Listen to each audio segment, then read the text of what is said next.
Hello ನಮಸ್ತೆ ಎಲ್ರಿಗೂ ವಿಜಯಾಸ್ word YouTube ಚಾನಲ್ಗೆ ತಮ್ಮೆಲ್ಲರಿಗೂ ಸ್ವಾಗತ. ಇವತ್ತಿನ ವಿಡಿಯೋದಲ್ಲಿ ನಾನು ಹಸಿ ಕಡಲೆಕಾಳು ಕುರ್ಮಾ ರೆಸಿಪಿನ ತಮ್ಮೊಟ್ಟಿಗೆ ಶೇರ್ ಮಾಡ್ತಾ ಇದ್ದೀನಿ.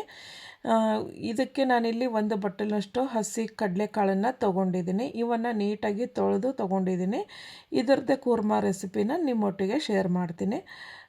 ಮೊದಲಿಗೆ ಸ್ಟೋವ್ ಹಚ್ಚಿ ಒಂದು ಚಿಕ್ಕ ಕಡಾಯಿಯನ್ನು ಇಟ್ಟಿದ್ದೀನಿ. ಕಡಾಯಿ ಬಿಸಿ ಆದ ನಂತರ 2 ಟೇಬಲ್ ಸ್ಪೂನ್ನಷ್ಟು ಧನಿಯಾ ಬೀಜನ ಹಾಕ್ತಿದ್ದೀನಿ. ನೋಡಿ, ಧನಿಯಾ ಬೀಜ ಸ್ವಲ್ಪ ಫ್ರೈ ಆಗಬೇಕು. ನಂತರ ನಾನಿಲ್ಲಿ 1 ಟೇಬಲ್ ಸ್ಪೂನಷ್ಟು ಜೀರಿಗೆ ಹಾಕಿದ್ದೀನಿ. ಜೀರಿಗೆನೇ ಸ್ವಲ್ಪ ಬಿಸಿ ಆಗಬೇಕು, ಅದು ಸ್ವಲ್ಪ ಚಟಪಟ ಅಂತ ಸಿಡಿಬೇಕು. ಆವಾಗ 2 ಇಂಚಿನಷ್ಟು ಚಕ್ಕೆ, 1 ಏಲಕ್ಕಿ, ಹಾಗೆ 2 ಲವಂಗ, 4 ಮೆಣಸಿನಕಾಳನ್ನು ಹಾಕಿದ್ದೀನಿ. ಹಾಕಿ ಫ್ರೈ ಮಾಡ್ತಾ ಇದ್ದೀನಿ.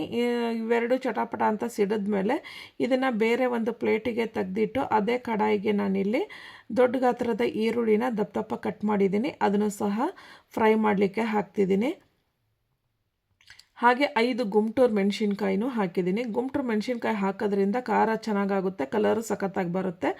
ಸ್ವಲ್ಪ ಎಣ್ಣೆಯನ್ನು ಹಾಕಿ 1 ಗಡ್ಡೆ ಬೆಳ್ಳುಳ್ಳಿಯನ್ನು ಸಿಪ್ಪೆ ತೆಗೆದು ಬೆರೆಸಿ ಫ್ರೈ ಮಾಡ್ತಿದ್ದೀನಿ. ಈಗ 1 ಟೊಮೊಟೊನೂ ಸಹ ದಪ್ಪ ದಪ್ಪ ಕಟ್ ಮಾಡಿ ಹಾಕಿದ್ದೀನಿ.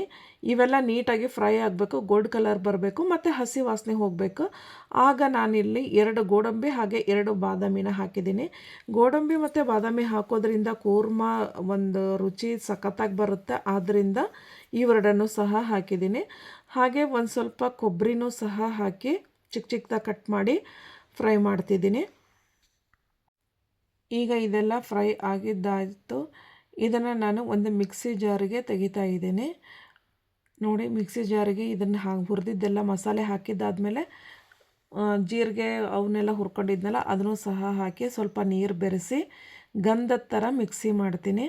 ಇದು ಎಷ್ಟು ನುಣ್ಣಗೆ ರುಬ್ಕೊತೀರೋ ಅಷ್ಟು ಕುರ್ಮಾ ಚೆನ್ನಾಗಿ ಬರುತ್ತೆ. ಆದ್ದರಿಂದ ನಾನಿಲ್ಲಿ ಗಂಧದ ಥರ ರುಬ್ಕೊಂಡು ಬಂದಿದ್ದೀನಿ. ಈಗ ನಾನು ಸ್ಟವ್ ಮೇಲೆ ಒಂದು ಕುಕ್ಕರನ್ನು ಇಟ್ಟಿದ್ದೀನಿ. ಅದಕ್ಕೆ 4 ಟೇಬಲ್ ಸ್ಪೂನಷ್ಟು ಎಣ್ಣೆ ಹಾಕಿದ್ದೀನಿ. ಎಣ್ಣೆ ಬಿಸಿ ಆದಮೇಲೆ ಸಾಸಿವೆ ಜೀರಿಗೆ ಹಾಕಿದ್ದೀನಿ. ಅವೆರಡು ಚಟಪಟ ಅಂತ ಸಿಡಿದ್ಮೇಲೆ ಚಿಕ್ಕ ಚಿಕ್ಕದಾಗಿ ಕಟ್ ಮಾಡಿದಂಥ ಈರುಳ್ಳಿನ ಹಾಕಿ ಬಾಡಿಸ್ತಾ ಇದ್ದೀನಿ. ಈರುಳ್ಳಿ ಹಸಿ ವಾಸನೆ ಹೋದ ನಂತರ ಇದಕ್ಕೆ ನಾನು ಟೊಮೊಟೊನೂ ಸಹ ಹಾಕ್ತೀನಿ. ಟೊಮೊಟೊ ಹಾಕಿ ಸ್ವಲ್ಪ ಫ್ರೈ ಮಾಡಿ ನಂತರ ಒಂದು ಚಿಕ್ಕದಾದ ಆಲೂಗಡ್ಡೆಯನ್ನು ಮೇಲಿನ ಸಿಪ್ಪೆ ತೆಗೆದು ಚಿಕ್ಕ ಚಿಕ್ಕದಾಗಿ ಕಟ್ ಮಾಡಿಟ್ಟಿದ್ದೀನಿ. ಅದನ್ನು ಸಹ ಮಿಕ್ಸ್ ಮಾಡ್ತೀನಿ. ಯಾರೆಲ್ಲ ನನ್ನ ಚಾನಲನ್ನು ಹೊಸದಾಗಿ ನೋಡ್ತಾ ಇದ್ದೀರಾ ಪ್ಲೀಸ್ ಸಬ್ಸ್ಕ್ರೈಬ್ ಆಗಿ ನೋಡಿ, ಲೈಕ್ ಮಾಡಿ, ಶೇರ್ ಮಾಡಿ, ಕಮೆಂಟ್ ಮಾಡಿ. ಹಾಗೆ ಬೆಲ್ ಬಟನ್ ಕ್ಲಿಕ್ ಮಾಡೋದನ್ನು ಮರಿಬೇಡಿ. ಆಲ್ ಅಂತ ಬರುತ್ತೆ, ಅದನ್ನು ಸಹ ಸೆಲೆಕ್ಟ್ ಮಾಡಿ. ನಾನು ಮಾಡಿ ಹಾಕೋದ ವಿಡಿಯೋ ನೋಟಿಫಿಕೇಷನ್ ತಮಗೆ ಫಸ್ಟ್ ಬರ್ತದೆ, ತಾವೇ ಫಸ್ಟ್ ನೋಡ್ಬೋದು. ನೋಡಿ, ಈಗ ಆಲೂಗಡ್ಡೆನೂ ಸಹ ಫ್ರೈ ಆಗಿದೆ. ಈಗ ರುಬ್ಬಿದಂಥ ಮಿಶ್ರಣನೂ ಇದಕ್ಕೆ ಹಾಕಿದ್ದೀನಿ. ಅದು ಸ್ವಲ್ಪ ಹಸಿ ವಾಸನೆ ಹೋಗಬೇಕು, ಅಲ್ಲಿ ತನಕ ಎಣ್ಣೆಯಲ್ಲಿ ಕುದಿಸ್ಕೊಳ್ಳಿ. ಅದೇ ಜಾರಿಗೆ ಸ್ವಲ್ಪ ನೀರು ಹಾಕಿ ಅದಕ್ಕೆ ಮಿಕ್ಸ್ ಮಾಡಿದ್ದೀನಿ. ಹಾಗೆ ಇವಾಗ ಹಸಿ ಕಡಲೆಕಾಳನ್ನು ಸಹ ಇದಕ್ಕೆ ಮಿಕ್ಸ್ ಮಾಡಿ ಸ್ವಲ್ಪ ಕುದಿಲಿಕ್ಕೆ ಬಿಡ್ತೀನಿ. ನಂತರ ಸ್ವಲ್ಪ ಹಸಿ ಕಡಲೆಬೇಳೆ ಹಿಟ್ಟಿಗೆ ನೀರು ಹಾಕಿ ಅದನ್ನು ಸಹ ಹಾಕಿದ್ದೀನಿ. 2 ಟೇಬಲ್ ಸ್ಪೂನಷ್ಟು. ರುಚಿಗೆ ತಕ್ಕಷ್ಟು ಉಪ್ಪು, ಸ್ವಲ್ಪ ಮಸಾಲೆ, ಖಾರ, ಅರಿಶಿನ ಪುಡಿನೂ ಸಹ ಮಿಕ್ಸ್ ಮಾಡ್ತಿದ್ದೀನಿ.